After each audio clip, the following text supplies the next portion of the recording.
This is Rob Tobin for Boxing Social in association with Betfred. Delighted, as always, to be joined by former World Super Middleweight Champion George Groves. We're here in the immediate aftermath of Josh Taylor's win over Regis PROGRAIS. George, hell of a night tonight. Yeah, what a night! What a night for Josh Taylor. Over the moon for him. Showed just so much tonight. It's real championship quality through and through. In a fantastic main event, two high quality fighters, number one, number two in the world. So much on the line. They've been part of this tournament that I'm familiar with, and they've got to the final, and the pressure's on. They've had the dates extended and delayed, and there's been to and fro, and it's finally happening. And then after not so much a cagey start, just a real even start where someone's trying to get a foothold in the fight. I felt it was PROGRAIS who was on top. He was the one who sort of settled into it, and it looked like it was going to be his fight. But Taylor just wouldn't let that happen. He bit down the gum shield. No doubt he couldn't hear the corner, but no doubt he listened to the corner, listened to the advice of Shane, and really just switched it up, momentum back in his favour, and just kept building from it and grinded PROGRAIS down. They were still in there at the end, and I even gave him the 11th, and the last was close. But Taylor, what a performance! To be able to do that, to be able to change momentum mid-fight in a fight like this with this much quality involved is just astounding. And to do it after so fewer fights. I think he's had 15 fights now, 16 fights. What a fighter! What a fighter! Great night. Now, obviously, you spent a number of fights and a number of months in camp with Josh as a stablemate of his. Could you have ever envisioned him achieving what he's gone on to achieve in just 16 fights when you first saw him? I mean, when I first saw Josh, I see him in the gym, and he was a ball of energy, and I knew he trained hard, and sometimes the spars would go well because he would overwhelm the guys, and sometimes they wouldn't because he was just putting too much effort in sometimes. But then when I saw him on fight nights, there was one fight in particular. I think it was in Vegas. I'm not sure, and he was phenomenal. He just, he's still in the developmental stages. He was, a good few levels above his opponent, but his opponent just didn't land nothing on him. And I was like, wow, I've never seen a prospect look that good in a particular fight. And that's when I knew he was great. I know the date because I rushed out and had a photo with him as he come out the ring. He must have thought, well, you had a photo with me. I see you every day, but we had a photo, and since then he's just gone from strength to strength. They've matched him hard. He's always rose to the occasion. And when this tournament came along, this tournament's a bit of a gift. It's like, you sign up for it, you're going to get a world title shot. You haven't got to wait and jump through hoops and hope for this and sort out this and all these other things that can go wrong. You sign up, you're guaranteed, as long as you're winning, you're going to come out on top. And he's come out of it as the number one in the world now,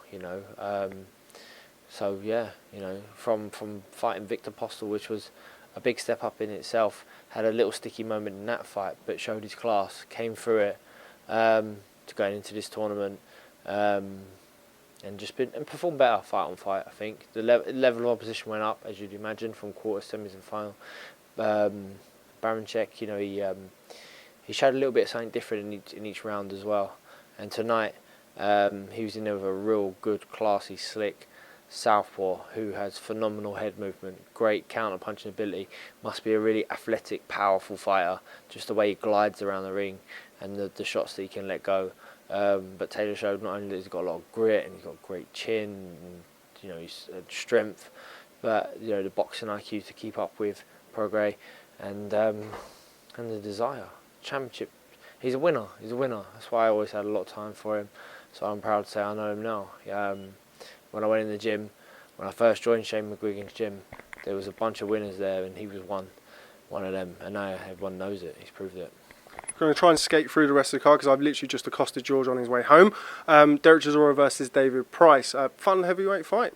Yeah, Price. It was sad for him. Chisora did what he needed to do, what you'd expect the tactics would be, but you never know whether he's going to actually show up. But he put it on Price from the get-go, and then once the pace just sort of slightly settled, he started landing some big shots, and then Price team threw the towel in. I think, not in disrespect, that's probably the last to see of Price because he's definitely a fighter who has ambition to go on and become world champion. He's not quite cut it at that level.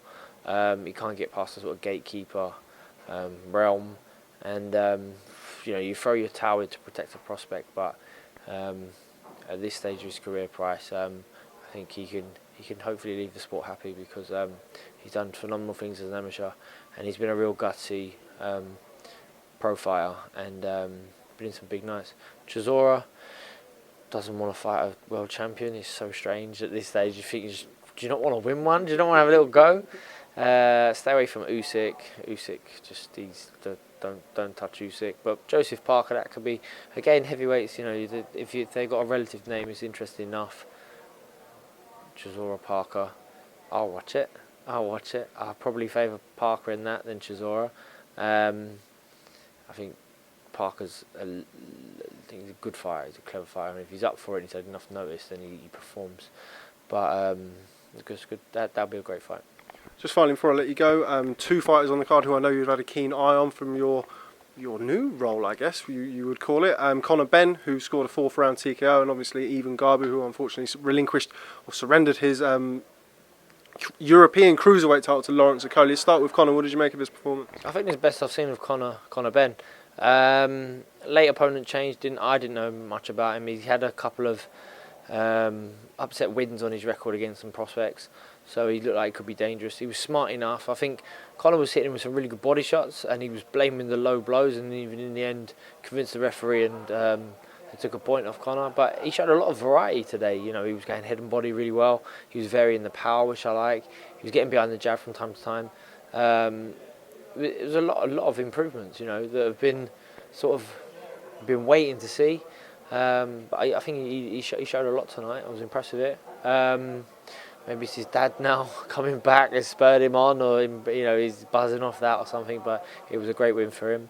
And the cruiserweights in Garbu, who's looked after by Damien Sawley at Wasserman, so that is our connection. Yeah. He fought Lawrence Okolie, gave away an awful lot of size, like height and reach.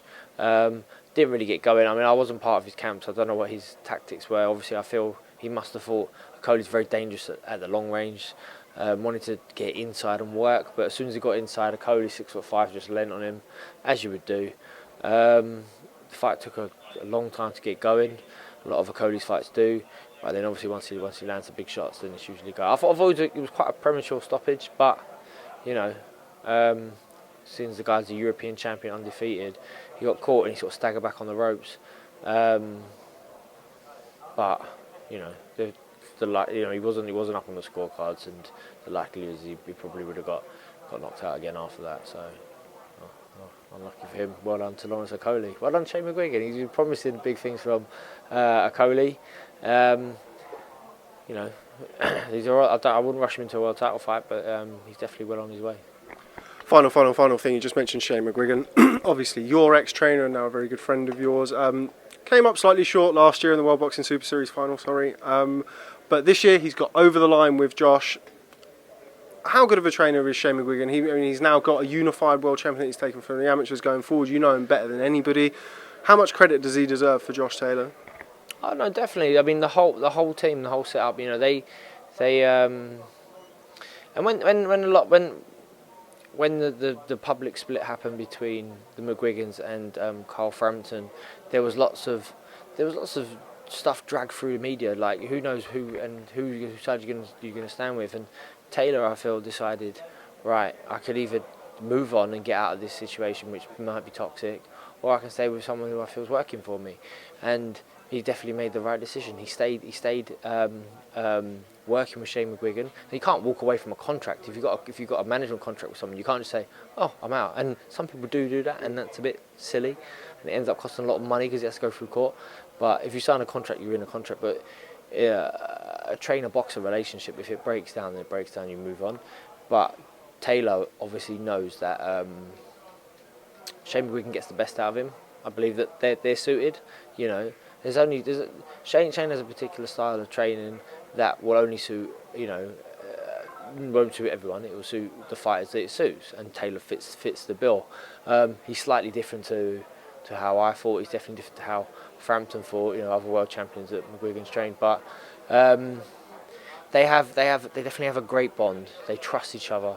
You know, which is what you need first and foremost. You know, you're in this fight tonight, Taylor, and things aren't quite going your way. You need You need that advice and that clarity to come from the corner, and this is where it's coming from. Shane McGuigan. He can listen. He does. He changes the fight around. He wins the fight. So a lot of credit needs to go to Shane and brothers Jake and Blaine and Dad Barry. You know, they've done an exceptional job. Yeah, of course, everyone's had to roll the dice, but that's boxing. You know, they've matched Taylor hard, but they know what Taylor's all about. They know that he's got that character.